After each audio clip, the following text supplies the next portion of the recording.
Hey guys, welcome to another 2005 Ford Excursion video.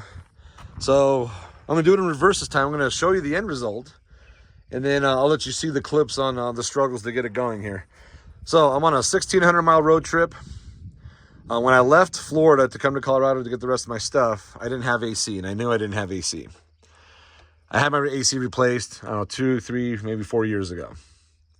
Wasn't working. I was upset. I was like, whatever, we'll just handle it. I get to Texas, Wichita Falls, Texas, and I stay the night there in a Walmart parking lot. Wake up the next morning at 2 o'clock in the morning, and it's 59 degrees or whatever it was in Texas like that. I was like, oh, well, let's see if the AC will work now. So I turned on the AC just to see if it would blow out cold air. Well, of course, it's blowing out cold air because it's 59 degrees. 2 o'clock in the morning, I had 4 hours of sleep. I wasn't thinking right. So my mistake, I left the AC on. Well, it was blowing out cold air, so I thought it was working. Well, evidently, if you leave the AC on and it's not working, you'll seize up your compressor. And that's exactly what happened to me. Seized up my compressor, eventually ate through my belt, shot my belt out, and I had 130 miles to go. Lost the belt on the side of the road. You'll see all the footage on that. But yeah, ultimately, I just wanted to explain. I do say AC condenser a lot. Obviously, it's not the condenser, it's the compressor. So it's the compressor down here that went bad.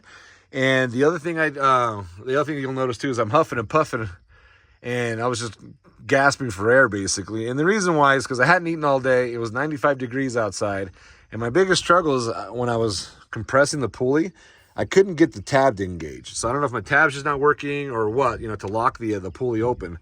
So ultimately what I had to do here is I couldn't get my breaker bar in there. So I had to use my 1/2-inch wrench, and then I used the smallest socket or the biggest wrench I had that would fit over that. So I had to use this as leverage, kind of like this. Well, I didn't have, this is the only choice I had. So I had to pull the battery out to keep myself from getting shocked, but I could only go so far, and I couldn't get the tab to lock. So basically I was holding that idler pulley compressed the entire time while I was trying to put the belt on with one hand. So that took a lot of steam. That's why I'm huffing and puffing and gasping for air.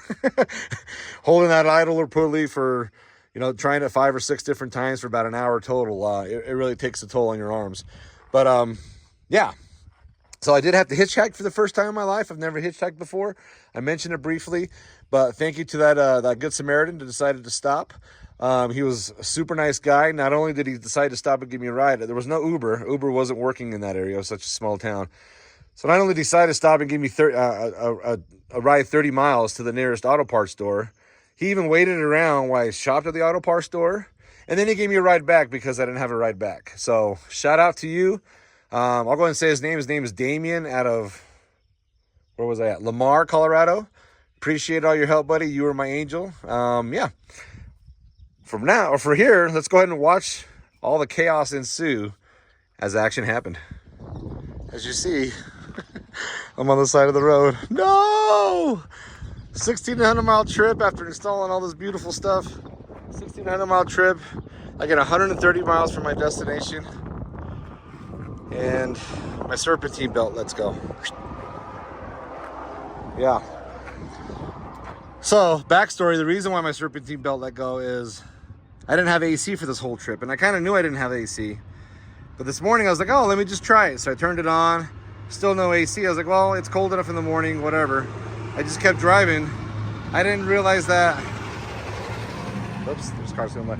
I didn't realize that if you leave your AC on, it'll lock up your freaking compressor.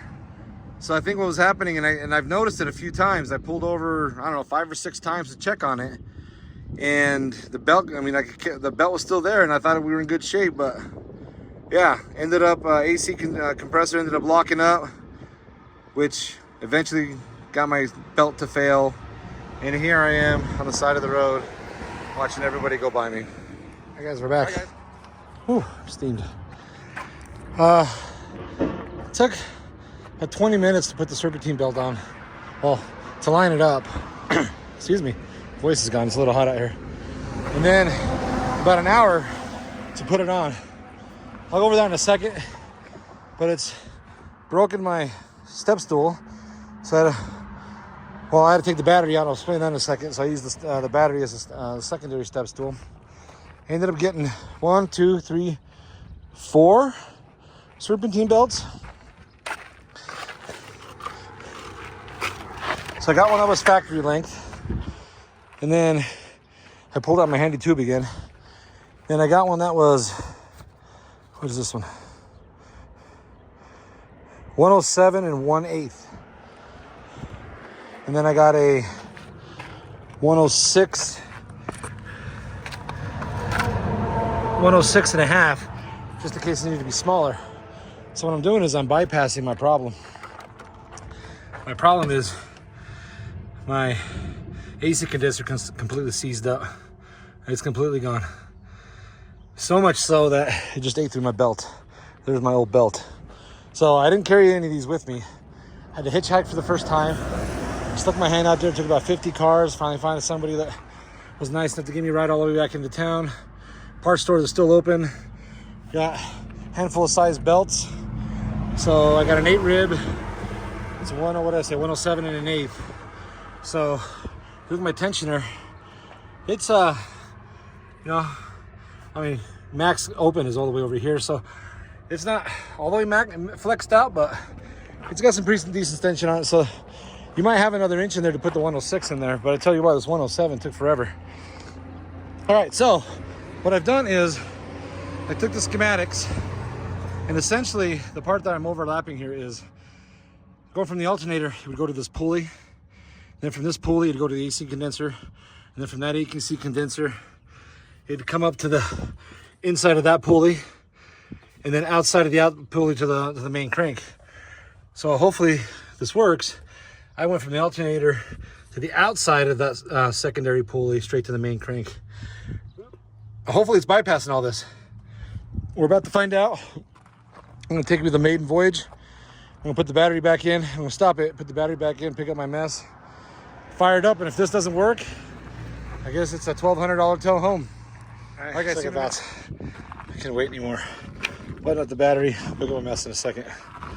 I mean, feels tight. I don't know what else to do. We'll see what happens here. We're gonna try it. I'm exhausted. It's 95 out or something. Out of breath. Too fat for this. Too old for this. Let's see. Come on, baby.